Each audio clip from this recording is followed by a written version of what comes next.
Good morning to all. तर आपण PYQ batch start करत आहे. तर यामध्ये आपण सर्व मागील इयर्सचे क्वेश्चन्स पाहणार आहे सायन्सचे. तर यामध्ये आपण पहिला पेपर आज सॉल्व करणार आहे, तो आहे कंबाईन ग्रुप सी प्रिलिम्स 2024. तर यामध्ये आपण सर्व सायन्सचे प्रश्न पाहणार आहेत. तसेच यामध्ये तुम्हाला मी सर्व एक्सप्लेनेशन, चारही ऑप्शनचे एक्सप्लेनेशन, त्यामध्ये कोणते इझी आहेत, कोणते मीडियम लेवलचे आहेत किंवा कोणते ॲडव्हान्स लेवलचे आहेत, तसेच कोणत्या रेफरन्समधून आलेले आहेत, जे स्टेट बोर्ड असतील किंवा अदर बुक्स असतील. तसेच मी तुम्हाला प्रत्येक वेळेस सांगत जाईन, काही प्रेडिक्शन पॉईंट्स असतील, हे सर्व तुम्ही लिहून घ्यायचं आहे, कारण एक्झामच्या दृष्टीने आपल्याला PYQ हे खूप महत्त्वाचे आहेत. आता आपण वन बाय वन स्टार्ट करूया.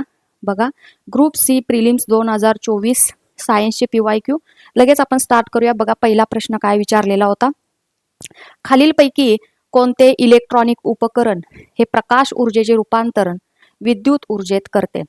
काय प्रश्न विचारलेला आहे, खालीलपैकी कोणते इलेक्ट्रॉनिक उपकरण आहे जे प्रकाश ऊर्जेचे रूपांतर विद्युत ऊर्जेत करते.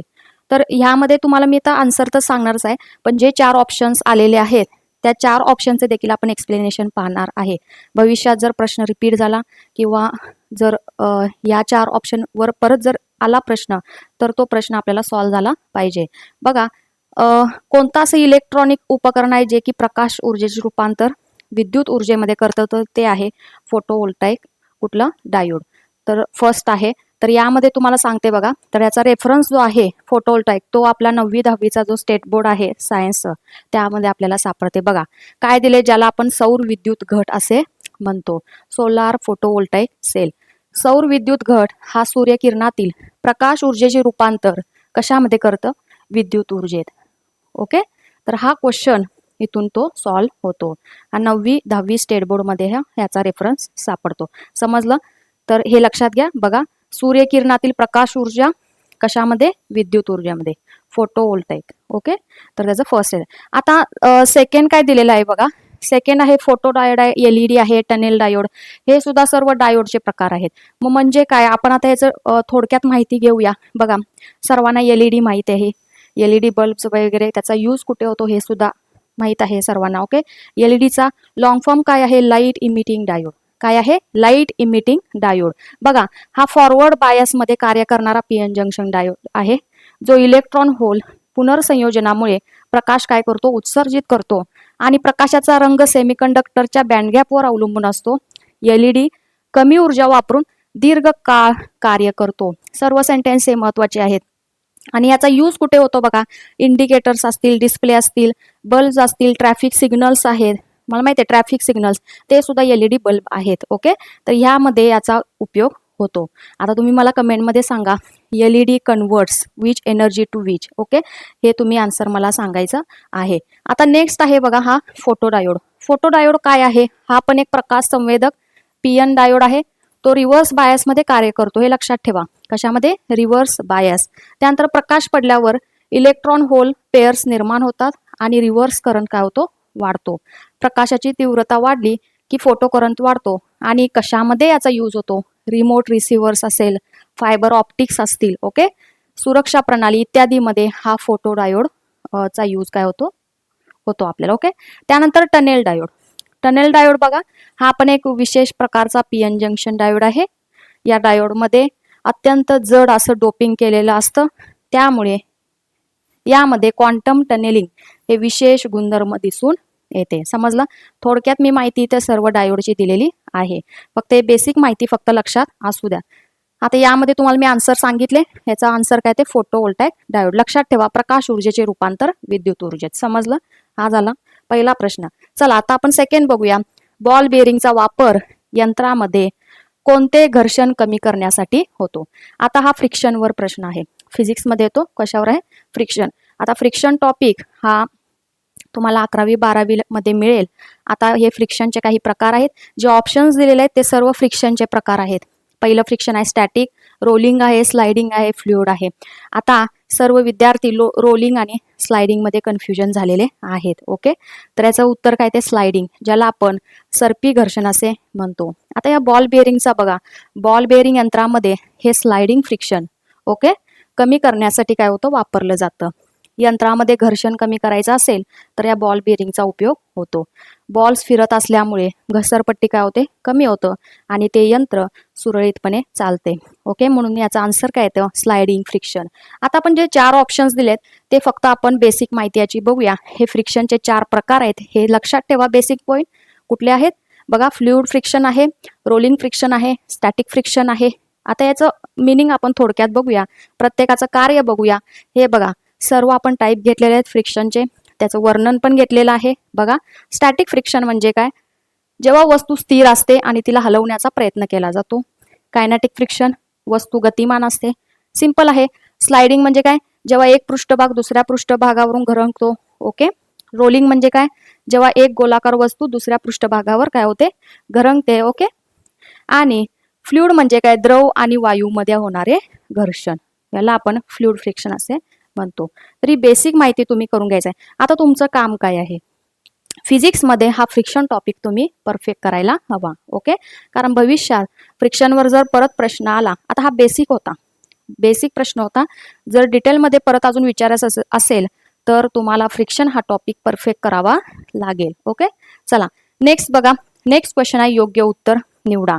आता हा जो प्रश्न आहे हा साऊंडवर आहे. आयोगाचा सर्वात फेवरेट टॉपिक फिजिक्समध्ये, आयोगाचा सर्वात favourite topic sound, light, electricity. 3 topic खूप महत्वाचे आहेत. हा PYQ मधून देखील प्रश्न कव्हर होतो. बघा, तुम्हाला बेसिक माहिती तरी माहीतच पाहिजे, तिथेच आयोग फिरत असतो. ओके, तेच प्रश्न रिपीट होत असतात, एखादा दुसरा असा होतो. ओके, चला, मानवास आवाजाच्या 20 ते 20,000 हर्ट्ज इतक्याच वारंवारता ऐकू येतात. ओके, आपण सर्व वाचूया. इन्फ्रासॉनिक वेव्हची वारंवारता 20,000 हर्ट्ज पेक्षा अधिक असते. अल्ट्रासॉनिक वेव्हची वारंवारता 20 हर्ट्ज पेक्षा कमी असते आणि ध्वनी लहरी घन पदार्थातून प्रवास करू शकत नाहीत. आता लक्षात घ्या, या जे रेंजेस आहेत, ऑडिबल, इन्फ्रासॉनिक, अल्ट्रासॉनिक, या रेंज तुम्हाला पाठ पाहिजेत. ओके, बघा, ऑडिबलची रेंज 20 ते 20,000 हर्ट्ज. ओके, लक्षात ठेवा, ऑडिबल ही किती आहे, 20 to 20,000 हर्ट्ज. ओके, त्यानंतर इन्फ्रासोनिक, इन्फ्रासोनिक आहे लेस दॅन 20 हर्ट्ज आणि अल्ट्रासोनिक ही आहे greater than 20K hertz. Okay, हे बेसिक तुम्हाला माहित पाहिजे. आता स्टेटमेंटकडे बघूया. बघा, पहिलं स्टेटमेंट आहे, मानवास आवाजाच्या 20 ते 20,000 हर्ट्ज इतक्या वारंवारता ऐकू येतात. यस, राईट आहे हे आन्सर, हे बरोबर आहे ऑप्शन. इन्फ्रासोनिक वेव्हची वारंवारता बघा 20,000 हर्ट्ज पेक्षा अधिक असते, नाही, 20 हर्ट्ज पेक्षा काय असते, कमी असते इन्फ्राची. हे चुकलेलं आहे. आता लक्षात घ्या, जर आपण ऑप्शनकडे चेक केलो, आपल्याला वेळ जर कमीच असतो, आपल्याला माहिती आहे तुम्हाला, तर तुम्ही ऑप्शनकडे जा. बघा, फक्त डी वाक्य बरोबर आहे, हे येणार नाही. काय येणार नाही, कारण आपल्याला कन्फर्म माहिती आहे की ए ऑप्शन हा करेक्ट आहे. ओके, त्यामुळे हा ऑप्शन येणार नाही. सेकंड बघा, सी व डी वाक्य बरोबर आहे. बघा, हे पण येणार नाही, का आपल्याला कन्फर्म माहिती आहे ए बरोबर आहे.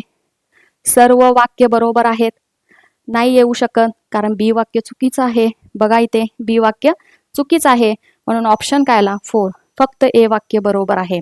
समजलं, एक्झाम मध्ये तुम्ही असे एलिमिनेशन टेक्निक यूज करायचे. ओके, पण तुम्हाला कमीत कमी 4 स्टेटमेंट जर दिला असेल, कधी कधी एक स्टेटमेंट जरी माहीत असेल तरी तुम्ही आन्सरपर्यंत पोहोचू शकता. कधी कधी तुम्हाला 2 स्टेटमेंट माहीत पाहिजे 4 पैकी, तर तुम्ही आन्सरपर्यंत पोहोचू शकता. ओके, बघा, तिसरं काय वाक्य दिलेलं आहे बघा, अल्ट्रासॉनिक वेव्हची वारंवारता ही 20,000 हर्ट्ज पेक्षा कमी असते, नाही, 20,000 हर्ट्ज. ओके, 20,000 हर्ट्ज पेक्षा काय असते, जास्त असते. आणि ध्वनी लहरी या घन पदार्थातून प्रवास करू शकत नाहीत. चूक आहे, ध्वनी लहरी या घन, वायू आणि द्रव या पदार्थातून प्रवास करू शकतात. सर्वाधिक स्थायू, द्रव आणि मग वायू. हे स्टेटमेंट काय आहे, चुकीचं आहे. म्हणून उत्तर काय येणार, फक्त ए बरोबर आहे, 4 नंबर ऑप्शन. ओके, आता एक लक्षात घ्या, हा स्टेट बोर्ड मधील चार्ट आहे साऊंड या टॉपिक मधील. इथे काय दिलेलं आहे बघा, विविध माध्यमात 25 डिग्री सेल्सिअस तापमानाला ध्वनीचा वेग स्थायूमध्ये किती आहे, द्रवमध्ये आणि वायूमध्ये. आता इथं पदार्थ पण दिलेले आहेत. ओके, बघा, स्थायूमध्ये सर्वाधिक जास्त कोणाचे आहे, स्टीलचे आहे. द्रवमध्ये समुद्राचे पाणी सर्वाधिक जास्त आहे आणि वायूमध्ये कोणाचं आहे, हायड्रोजन. ओके, हे फक्त सर्वाधिक जास्त याचं मी तुम्हाला सांगितले. पण ह्याच्यावरून काय सेंटेन्स बरोबर येऊ शकतं, ध्वनी लहरी या स्थायू, द्रव आणि वायू या तिन्ही पदार्थातून काय करतात, प्रवास करू शकतात. हे स्टेटमेंट बरोबर आहे. समजलं? तर अशा पद्धतीने हे क्वेश्चन सॉल्व्ह करायचे. आता 69 नंबरचा क्वेश्चन बघा. कार्बन डायसल्फाइडचा यूज विचारलेला आहे. हा फर्स्ट आन्सर की नाही याचा आन्सर दिलेलं होतं, सेकंड आन्सर की फायनल आन्सर की नाही याचा आन्सर रद्द केलेला आहे. समजलं? हॅशटॅग केलेला आहे कारण गुगलमध्ये आपण जर सर्च केलं तर सिंथेटिक वर्क असेल, पेस्टिसाइड्स असेल, इन्सेक्टिसाइड्समध्ये याचा देखील वापर होतो, म्हणून आन्सर क्वेश्चन हा रद्द केलेला असावा. कार्बन डायसल्फाइड असा फॉर्म्युला आहे, लक्षात घ्या. हे 2 लोन पेअर आहेत सल्फरवर. ओके, असा हा फॉर्म्युला आहे. ओके, आता भविष्यात प्रश्न आला कार्बन डायसल्फाइड करून ठेवा. ओके, चला नेक्स्ट क्वेश्चन आहे बघा. कांस्य या मिश्र धातूमध्ये डॅश डॅश या 2 धातूचा समावेश असतो. खूपदा रिपीट झालेला आहे, PYQ मधून हा क्वेश्चन तुम्हाला इझिली सॉल्व्ह होतो. बघा, स्टेट बोर्ड मध्ये देखील याचा रेफरन्स सापडतो. आता कांस्य म्हणजे काय? Bronze. Bronze is an alloy of, bronze is an alloy of काय? Copper and tin. Okay, and brass is an alloy of copper and zinc. याला काय म्हणतात? ब्रास. खूपदा आलेला आहे, रिपीट झालेला आहे हा प्रश्न. ओके, बघा, ब्रॉन्झ हा कॉपर अँड टीन याचा हे आहे अलॉय, आणि brass is an alloy of copper and zinc. हे दोन्ही लक्षात ठेवायचं, यात कन्फ्युजन होतं. आता आयोग रिसेंट परत आणि परीक्षेला प्रश्न एका विचारलेला की हा सेम प्रश्न विचारलेला, फक्त यांच्या संज्ञा दिलेल्या होत्या. आता टीनची संज्ञा तुम्हाला माहित पाहिजे, झिंकची संज्ञा माहित पाहिजे, कॉपरची संज्ञा माहित पाहिजे. बघा आयोग कसा प्रश्न विचारतो, त्यामुळे डिटेलमध्ये तिथलं तुम्ही ते ॲनालिसिस हे करायला हवं. आता हा स्टेट बोर्डमध्ये कव्हर होतो.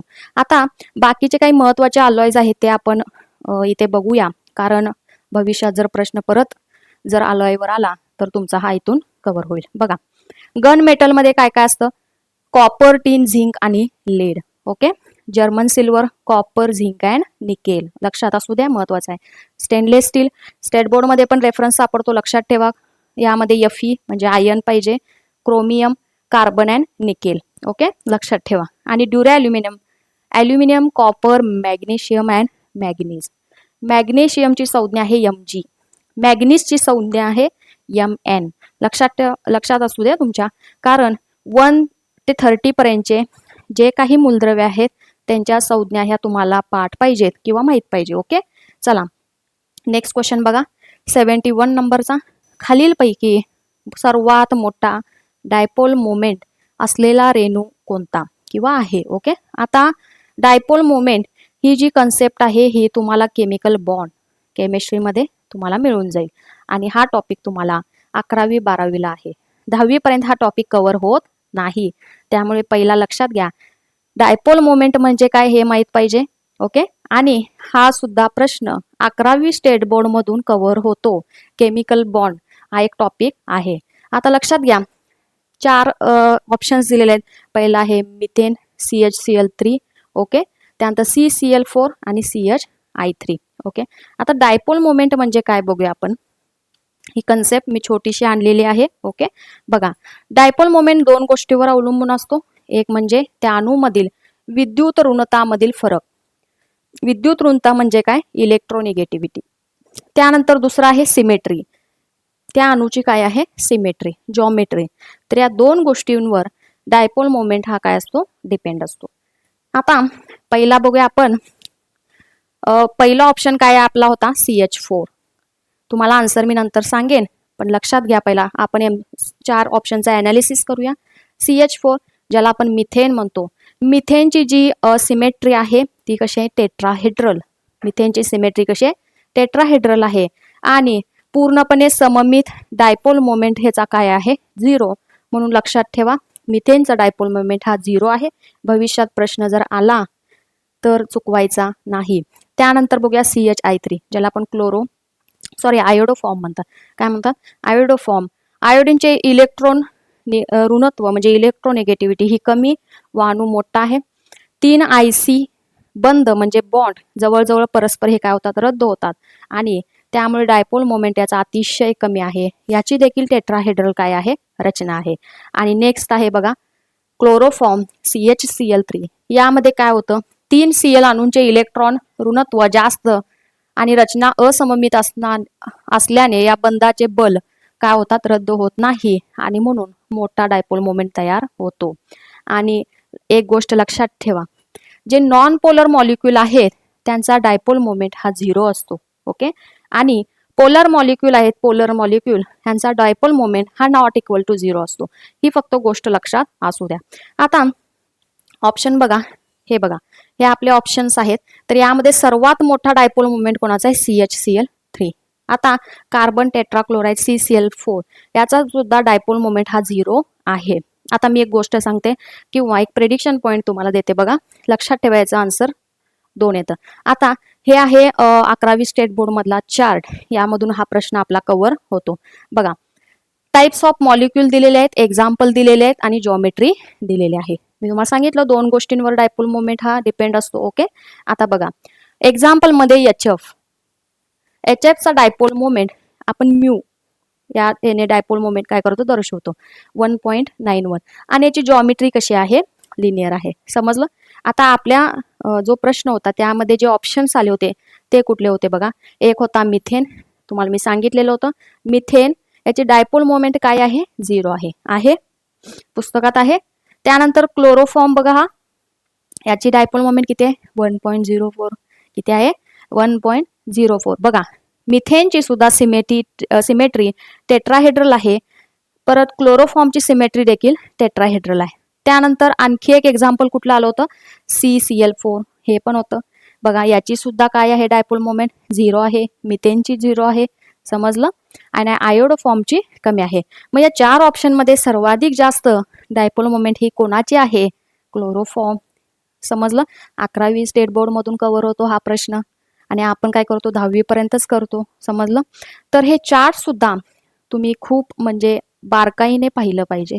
बरेच क्वेश्चन हे चार्ट्स मधून सुटतात आणि म्हणून आपल्या सायन्स नोट्स मध्ये आपण सर्व चार्ट्स डायग्राम्स हे का देतो, तर असे हे प्रश्न सॉल्व्ह होतात. समजलं. फक्त तुम्ही ते बारकाईने वाचले पाहिजे आणि पाहिले पाहिजे. ओके, आता प्रेडिक्शन पॉईंट तुम्हाला सांगते बघा, कोणकोणत्या मॉलिक्युल्स, ओके, कोणकोणत्या मॉलिक्युल्सचा डायपोल मोमेंट हा 0 आहे. बघा चार्ट मध्ये लक्ष द्या, कोणकोणत्या मॉलिक्युलचा हा डायपोल मोमेंट 0 आहे. Carbon dioxide BF3, CH4, CCl4. Okay, आणि हायड्रोजन H2. कोणकोणत्या मॉलिक्युलचा डायपोल मोमेंट हा 0 आहे. लक्षात ठेवा, प्रेडिक्शन पॉइंट भविष्यात जर आला H2, CO2, BF3, CH4 आणि CCl4 यांचा या सर्व मॉलिक्युलचा डायपोल मोमेंट हा 0 असतो. ओके, सिमेट्री मध्ये बघा, सिमेट्री मध्ये बेंड सिमेट्री कोणाची आहे, एक आहे वॉटरची आणि एक आहे H2S ची बेंड सिमेट्री. लक्षात ठेवा. आणि वॉटरची डायपोल मोमेंट पण लक्षात ठेवा, महत्वाची आहे. हा चार्ट पूर्ण तुम्ही लक्षात ठेवायचा आहे. समजलं. भविष्यात परत डायपोल मोमेंट वर जर प्रश्न आला तर याच्या बाहेर जाणार नाही, त्यामुळे हे सर्व लक्षात ठेवायचं आहे. चला नेक्स्ट बघा क्वेश्चन. हा तुम्हाला माहिती आहे classification. Classification of animals and plants हे दोन्ही परफेक्ट करायचं आहे बरं. टॉपिक्स दोन्ही परफेक्ट करायचं आहे आणि हे टॉपिक डीप मध्ये करायचे, कारण आता पहिल्यांदाच सुरुवातीला बेसिक प्रश्न खूप येऊन गेलेले आहेत. एक्झाम्पल्स विचारतील किंवा त्या संघाचं वैशिष्ट्य विचारतील, असे प्रश्न बरेच येऊन गेलेले आहेत.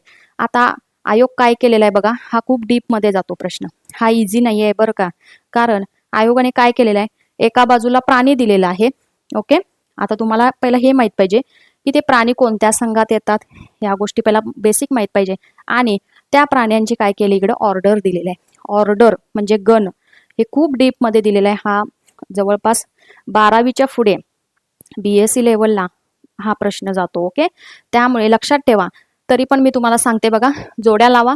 भारतीय गांडूळ, आता 11वी स्टेट बोर्ड मध्ये कॉकरोच असेल, अर्थवॉर्म असेल. ओके, तर हे डिटेलमध्ये चॅप्टर्स तिथे त्यांनी दिलेले आहे, किंवा फ्रॉग असेल तर ते तुम्ही अभ्यासायचं आहे. आणि आयोगाचा गांडूळ, अर्थवॉर्म हे जे प्राणी आहेत मी सांगितलेले, हे खूप म्हणजे आवडते टॉपिक आहेत. ह्याच्यावर ते बरेच रिपीट प्रश्न ते विचारतात. आता गांडूळचं काय विचारले, ऑर्डर विचारलेला आहे बघा. गांडूळचा ऑर्डर आहे ओपिस्टोपोरा. लक्षात ठेवा, गांडूळचा ऑर्डर आहे ओपिस्टोपोरा. ओके, बघा.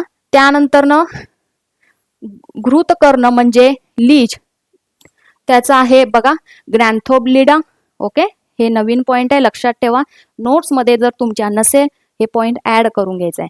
नोट्समध्ये नसेल तर ऍड करून घ्यायचा आहे, भविष्यात प्रश्न आला तर चुकवायचा नाही. ओके, बघा. त्यानंतर मधमाशीचा हायमेनोप्टेरा आणि ढेकूण म्हणजे ज्याला कीटक म्हणतो तो आहे हेमिप्टेरा.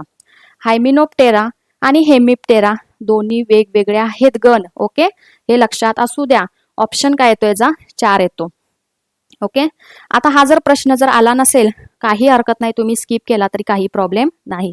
हा खूप डीप मध्ये जातो, पण लक्षात ठेवा क्लासिफिकेशन ऑफ ॲनिमल्स आणि प्लांट्स हे तुम्ही डिटेलमध्ये करायचं आहे. आता महत्वाचे काही मी बघा हे पॉइंट्स दिलेले आहेत आणि हे बघा महत्वाचे वर्गीकरण, मधमाशीचे वर्गीकरण, यामध्ये ऑर्डर बघा. हायमेनोप्टेरा, माशी म्हणजे हाऊस फ्लाय, त्याचा गण दिलेला आहे डिप्टेरा. गांडूळ याचा गण आहे ओपिस्टोपोरा. आणि लीज ज्याला आपण जळू म्हणतो तो इथे आहे बघा ग्रॅन्थोब्लिडा. ओके, तर हे सर्व मी तुम्हाला दिलेलं आहे. फायलम असेल, क्लास असेल, फॅमिली असेल, वर्ग असेल, जिनस असेल, स्पेसीज असेल, हे सर्व दिलेलं आहे. तुम्ही काय करायचं हे वाचून घ्यायचं आहे. ओके, चला नेक्स्ट बघा. पेट्रोमायझॉन मध्ये डॅश डॅश द्वारे अँटीकोगुलेंट स्त्रवले जातात. हा सुद्धा थोडा डीप मध्ये प्रश्न विचारलेला आहे, पण पेट्रोमायझॉन म्हणजे काय हे तुम्हाला माहित पाहिजे. पेट्रोमायझॉनचं तुम्हाला बेसिक माहिती ही माहित पाहिजे. हा सुद्धा प्रश्न क्लासिफिकेशन ऑफ ॲनिमल्स वर आलेला आहे. कॉर्डाटा संघ, समजलं कशा? कॉर्डाटा संघ याच्यावर प्रश्न आहे हा बघा. किंगडम ॲनिमेलिया, फायलम कॉर्डाटा, सब फायलम वर्टिब्रेटा. हा आता ग्रुप ॲग्नाथा मध्ये येतो. पेट्रोमायझॉन कशामध्ये? ॲग्नाथा. ॲग्नाथा म्हणजेच काय? जबडा नसलेला प्राणी. ॲग्नाथा म्हणजे काय? जबडा नसलेला प्राणी. त्यानंतर याचा क्लास येतो सायक्लोस्टोमॅटा, म्हणजे गोलाकार तोंड असतं यांचं. तोंड कसं असतं? गोलाकार असतं. त्यानंतर गण ऑर्डर बघा पेट्रोमॉयझॉटी फॉर्म्स. ओके, फॅमिली बघा, प्रकार म्हणजे जिनस बघा पेट्रोमायझॉन. ओके, आणि ही प्रजाती आहे. आता अँटीकोगुलेंटचं नाव मी तुम्हाला सांगितलं इथं लॅम्प्रिडिन. ओके, पण तुम्हाला नाव नाही विचारलेलं, तर ते कशाद्वारे स्त्रवले जातात तर ते आहे सलायव्हरी ग्लँड. हा लक्षात ठेवा पॉइंट. ओके, हा सुद्धा थोडा ॲडव्हान्स लेवलचा प्रश्न होता, आला तर ठीक, नाहीतर तुम्ही स्किप केला तरी काही प्रॉब्लेम नाही. आपल्याला 15 पैकी 15 मार्क्स नाही घ्यायचे, पण मिनिमम मी सांगते जर तुमचा परफेक्ट अभ्यास असेल तर तुम्हाला 13+ हे सायन्समध्ये येतात 15 पैकी. ओके, नाहीतर आपली जी ॲव्हरेज रेंज आहे सायन्सची ती 12+ तर पाहिजेच 15 पैकी आउट ऑफ 15, हे लक्षात असू द्या. चला नेक्स्ट बघा. पेट्रोमायझॉन लक्षात ठेवा. कांगारू हा प्राणी डॅश डॅश फायलम मध्ये समाविष्ट आहे. हा सुद्धा क्लासिफिकेशन ऑफ ॲनिमल्स वर प्रश्न आहे बघा. 3 प्रश्न, आता तिसरा प्रश्न आहे हा क्लासिफिकेशन ऑफ ॲनिमल्स. आता कांगारू सांगा बघा कशामध्ये येतो. कांगारू तुम्हाला माहित पाहिजे, इथे पण दिलेलं आहे. Kingdom, phylum, class, infra class, order, family आणि सब फॅमिली. हा काय आहे? मॅमल. काय येतो हा? मॅमल. सस्तनमध्ये येतो. ओके, लक्षात ठेवा. बेसिक आहे, हा सोपा होता, हा सर्वांना यायला पाहिजे क्लासिफिकेशन ऑफ ॲनिमल्स वर. ओके, आपल्या नोट्स मधून देखील कव्हर होतो. चला नेक्स्ट बघा. जैविक खतांमुळे डॅश डॅश असं फक्त विचारलेलं आहे. आता याचा म्हणजे याचं उत्तर तुम्हाला कुठल्या पुस्तकात नाही सापडणार. हा लॉजिकचा प्रश्न आहे, हा सर्वांना यायला पाहिजे, इझी आहे. थोडंसं आपण विचार करायला पाहिजे या प्रश्नांवर. बघा, जैविक खतांमुळे मातीतील पोषण तत्वाचे काय होतं? समृद्धीकरण होतं. हे याचं योग्य उत्तर आहे. ओके, तर यासाठी अभ्यास लागत नाही, अशा प्रश्नांसाठी अभ्यास लागत नाही. चला नेक्स्ट बघा. भुईमुगावरील टिक्का रोग हा कोणामुळे होतो?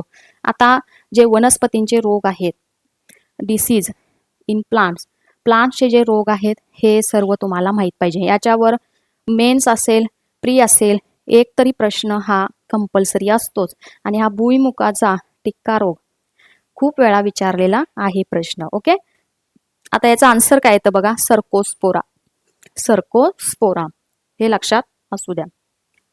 तर मी महत्वाचे काही रोग आणलेले आहेत. हे आहेत फंगल डिसीजेस. ओके, कसले आहेत? Fungal diseases. यामध्ये बघा बटाट्याचा कुठला असतो? ब्लाइट रोग आहे. भाताचा ब्लास्ट, गव्हाचा रस्ट, मक्याचा स्मट, हरभऱ्याचा पावडरी मिल्ड्यू, द्राक्षांचा डाउनी मिल्ड्यू, टोमॅटोचा विल्ट रोग, भुईमुगाचा लिप स्पॉट ज्याला आपण टिक्का डिसीज असे म्हणतो, ओके, टिक्का डिसीज, रूट रॉट रोग आणि भाताचा शीत ब्लाइट रोग. तर हे सर्व नावं लक्षात ठेवायचं आहे. आता रोगकारक बुरशी जी दिलेली आहे त्याच्यावर प्रश्न विचारलेला आहे. हा जो भुईमुगाचा लीफ स्पॉट ज्याला आपण टिक्का डिसीज म्हणतो तो इथं आहे बघा, सर्कोस्पोरा आहे का. तर याच्यावरून हा क्वेश्चन सॉल्व्ह होतो. समजलं. आता तुमचं काम काय आहे, जे बाकीचे जे रोग आहेत त्याचे सुद्धा रोगकारक बुरशी ही नावे पाठ करायची आहेत आणि हे सुद्धा पाठ करायचं आहे. ओके. तर हे गोष्ट लक्षात घ्या. भविष्यात जर जोड्या लावावर प्रश्न आला तर इथे बरेच प्रश्न हे तयार होतात. समजलं. तर हे तुम्ही पाठ करायचं आहे सर्व. चला नेक्स्ट बघा, खालीलपैकी कोणते विधान ब्रायोफाइट्स बद्दल चुकीचे आहे. हा कशावर येतो प्रश्न, क्लासिफिकेशन ऑफ प्लांट्स. मी तुम्हाला सांगितले classification of animals and plants तुम्ही परफेक्ट केले पाहिजे. कमीत कमी 2 ते 3 मॅक्झिमम 4-5 पर्यंत सुद्धा हे प्रश्न जातात. ओके. बघा, ते वनस्पती सृष्टीचे उभयचर म्हणून ओळखले जाते. यस, बरोबर आहे. वनस्पती सृष्टीचे उभयचर म्हणून ओळखले जाणारे कोण, ब्रायोफाइट्स. लक्षात ठेवा, हे बरोबर आहे.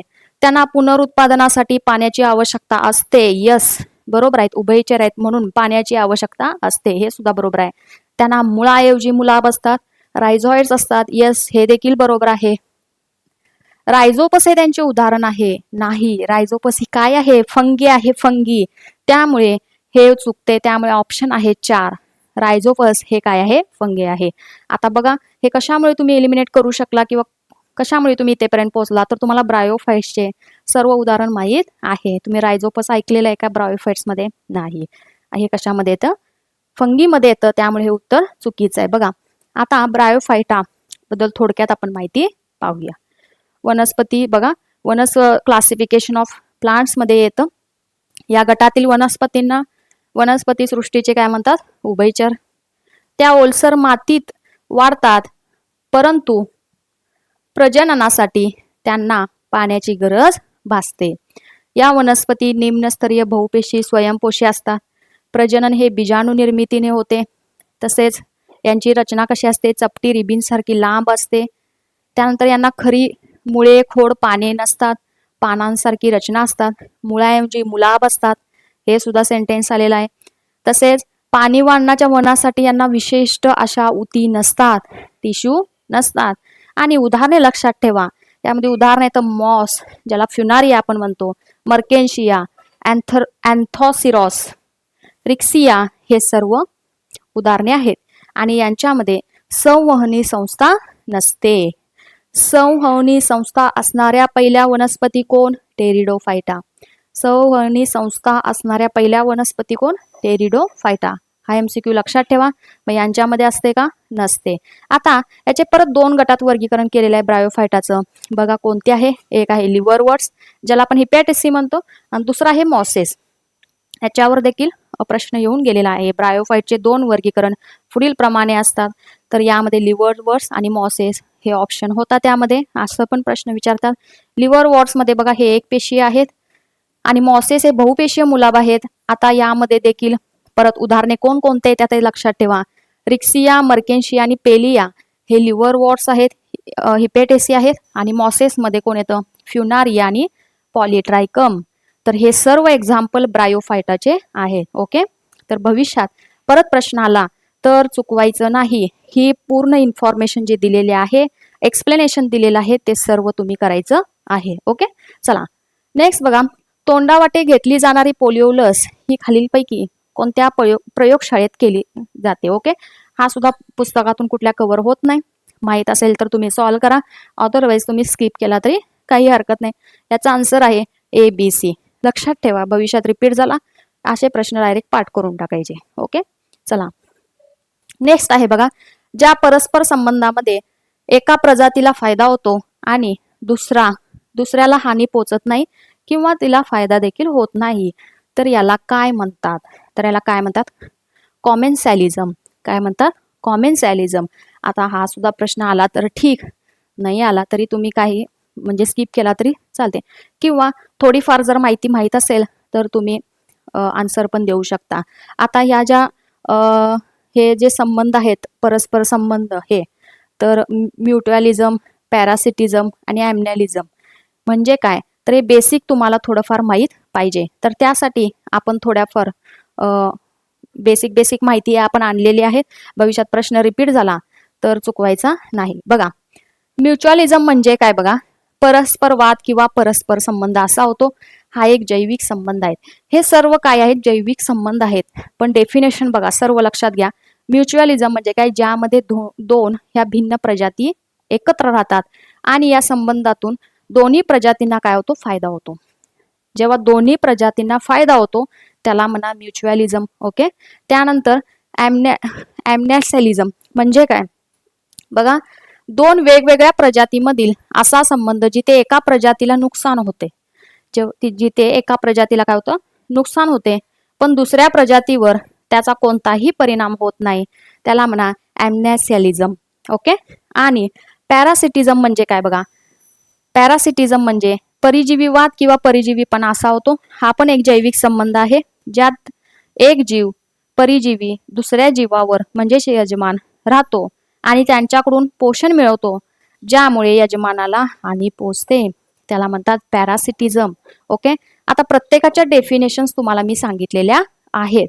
भविष्यात प्रश्न रिपीट झाला तर हे तुम्हाला माहीत असू द्या. ओके. लक्षात ठेवा नोट्समध्ये तुमच्या ऍड करा या डेफिनेशन. ओके. चला नेक्स्ट बघा 80 नंबरचा क्वेश्चन लास्ट आहे. ओके. हा क्वेश्चन खूपदा रिपीट झालेला आहे. PYQ मधून कव्हर होतो. बघा काय आहे डॅश डॅश या खनिजाच्या अभावामुळे गलगंड हा आजार होतो. आता मिनरल्स ओके पोषक तत्वे यावर हा आहे. तर जे काही मिनरल्स असतील त्यांच्या अभावामुळे कोणते रोग होतात हे तुम्हाला माहित पाहिजे. हा प्रश्न स्टेट बोर्ड मधून पण कव्हर होतो. आता हा गलगंड जो आजार आहे तो आयोडीनच्या कमतरतेमुळे होतो. कसं आयोडीन ऑप्शन आहे फर्स्ट. ओके. आता तुमचं काम आहे बाकीचे जे खनिजे आहेत त्या खनिजांच्या कमतरतेमुळे कोणते आजार होतात तर याची माहिती तुम्ही कलेक्ट करायला हवी. आता मी सांगते लोहाची जर कमतरता झाली तर तुम्हाला सर्वांना माहिती आहे ॲनिमिया होतो. लोह जर त्याची कमतरता झाली तर काय होतो ॲनिमिया होतो. आणि कॅल्शियमची कमतरता झाली काय होतो मुर्दूसपणा येतो रिकेट्सिया. ओके. मुर्दूसपणा येतो म्हणजे हाडे ठिसूळ होतात हे सर्व तुम्हाला माहिती आहे. आणि सोडियमची जर कमतरता झाली तर यामध्ये वॉमिटिंग होणं नॉझिया होणं ओके हेडक असं सर्व प्रकारचे त्रास होतात. तर इथे दिलेलं आहे बघा सोडियमचे कमतरतेमुळे काय होतं लो ब्लड प्रेशर काय होतं कमी होतं मसलला विकनेस येतो लॉस ऑफ ॲपिटाईट नॉझिया आणि वॉमिटिंग. ओके. त्यानंतर रेस्टलेसनेस होतं त्यानंतर रिड्यूस कॉन्सिक्वेन्स. तर हे सर्व प्रकार कशामुळे होतं हे डेफिशियन्सी ऑफ सोडियम. समजलं. तर जे काही मिनरल्स असतील त्या मिनरल्सच्या अभावामुळे कोणकोणते रोग होतात तर याची माहिती तुम्ही घ्यायला हवी. भविष्यात प्रश्न रिपीट झाला तर चुकायला नको. तर असे चारही प्रकारचे जे ऑप्शन्स असतात त्या प्रत्येक ऑप्शनचा आपण ॲनालिसिस करायला हवं. ओके. त्यामुळे डिटेलमध्ये जरा तुम्ही असा ॲनालिसिस केला तर तुम्हाला PYQचा खूप फायदा होईल. असं प्रत्येक पेपरमध्ये तुम्ही करायला हवं. तर आपण हे सर्व 15 प्रश्न पाहिलेले आहेत. ओके. तुमची काही शंका असेल डाऊट्स असेल तुम्ही मला या नंबरवर मेसेज कॉल करू शकता. ओके. तर हा आपण ग्रुप सी प्री 2024चा पेपर पाहिलेला आहे. असंच आपण सर्व सायन्सचे पेपरचं एक्सप्लेनेशन पाहूया. आणि जिथे जिथे मी एक्सप्लेनेशन दिलेलं आहे ते तुम्ही नोट डाऊन करून घ्या किंवा प्रिंट मारा PPT आणि ते PYQ एक्झामच्या आधी पूर्ण तुम्ही ते PPT पाहून गेलात तरी तुम्हाला त्याचा फायदा एक्झाममध्ये नक्की होईल. आणि माझी इच्छा आहे की तुम्ही ही सर्वांनी बॅच जॉईन करावी कारण तुम्हाला मार्क्स बूस्ट करण्यासाठी या बॅचचा खूप उपयोग होईल. ज्यांचा सायन्सचा पूर्ण अभ्यास झालेला आहे त्यांनी PYQचे 1 by 1 लेक्चर काय करायचं आहे बघायला सुरुवात करायचं आहे. तसेच ॲप्लिकेशनमध्ये आपले सायन्स नोट्स बॅच ही आहे. तर या बॅचमध्ये आपण सर्व सायन्सच्या नोट्स या अपलोड केलेल्या आहेत. नक्की रेफर करा. ओके. येणाऱ्या एक्झामला तुम्हाला फायदा याचा होईल. ओके. तर आपण थांबू नेक्स्ट लेक्चरला भेटू. See you.